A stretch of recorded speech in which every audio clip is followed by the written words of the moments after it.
So double whammy this week, actually this month. Things just keep changing. No one will let us just kind of relax into the market. So we're gonna talk about the double whammy and February 2023 numbers right now. Hi, I'm Rhonda with the Rhonda Everett Group and Comey and Shepherd Realtors. And on this channel, we talk about buying, selling, and living here in Cincinnati.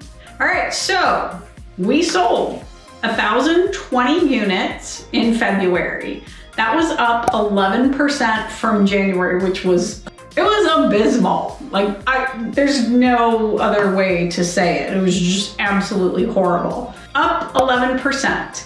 Our lowest priced property was $25,500, and that was in Riverside. And it kind of looked like a nice, just brick, good size house, 2,300, 24 square feet or something like that, 2-story. It was built in 1908, I believe.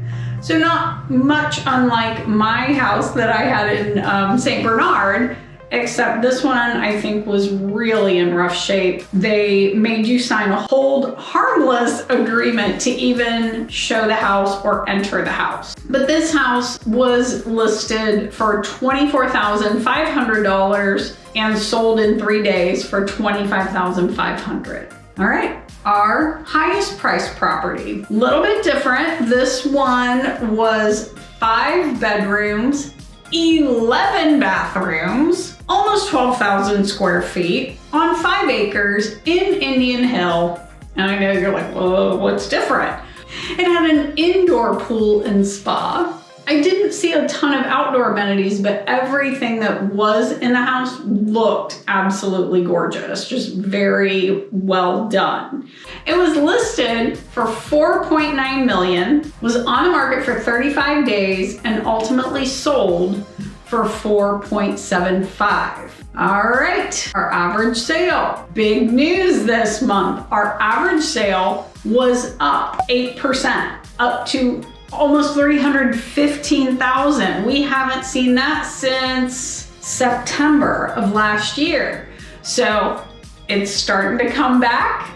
We also had 28 days on market. The cumulative days is 32. The median is 6. So again, things that are sitting, I think are sitting longer, and the things that are going are starting to go more quickly because we had been about 8 days, I think. We have 1 month of inventory, so we have 1,075 units available. And I use that term loosely because many of them are new construction. They may or may not be actually ready for you to move in. So keep that in mind before you start looking. Especially if you're looking for something a little bit newer, we may want to start looking sooner. And if we want to go through the build process, they're looking at, most of the builders that I've talked to are looking 6 to 10 months out. So some of the more custom could be way longer, but if you are looking at a builder who is going to start with a plan and they build that plan fairly often, 6 to 10 months. All right, but I mentioned a double whammy. What am I talking about? Well, interest rates. What in the world? They bounced back up this past week or two.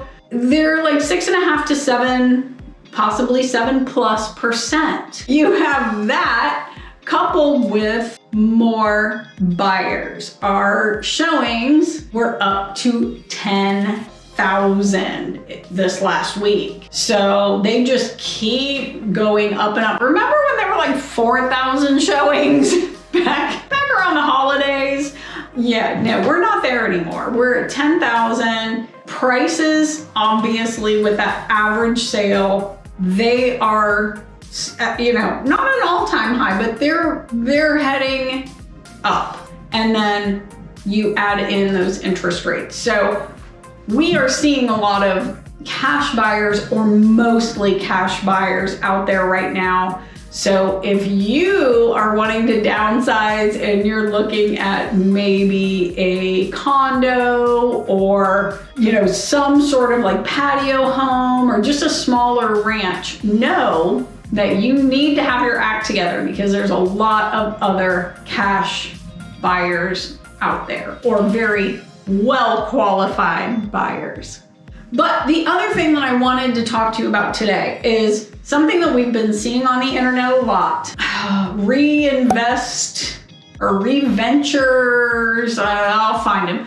This guy put out a video about, oh my gosh, the market's gonna crash. All the investors are leaving. And the same week that he put that out, actually, I had a listing that fell apart because the investor group was out of California and they lost all their funding and had to close up shop. So he's not necessarily lying, but hallelujah. Oh my gosh. I don't know of any buyer who isn't excited about the fact that there will be fewer investors out there to compete with. I mean, if you are buying in that under 300 range, we've just been fighting and fighting and fighting with these investors, many of them out of town, out of state, who knows where they're coming from, but they've just been coming with cash and or hard money funds or investment group funds. Allow them to buy up lots of property. We even had an investor group locally that has over 1,000 properties, and in November, they had to stop buying. They had 40 units in contract at the time. Still, I'm not crushed about this. I am excited for my buyers who are gonna get out there and start looking. And the other thing, yes, there are times when it makes sense to sell to an investor. Like 95% of the time, we can find an owner-occupant who is gonna love that home and they're gonna pay more and they're willing to give the seller, more incentive to choose them. So keep that in mind. And if you are hoping to get out there and find the home of your dreams, know that hopefully fewer investors will be out there to compete with. All right. Let us know what you're thinking. Are you wanting to get back in the market, or are rates just killing you and you can't do it? Let us know, and we will see you next time.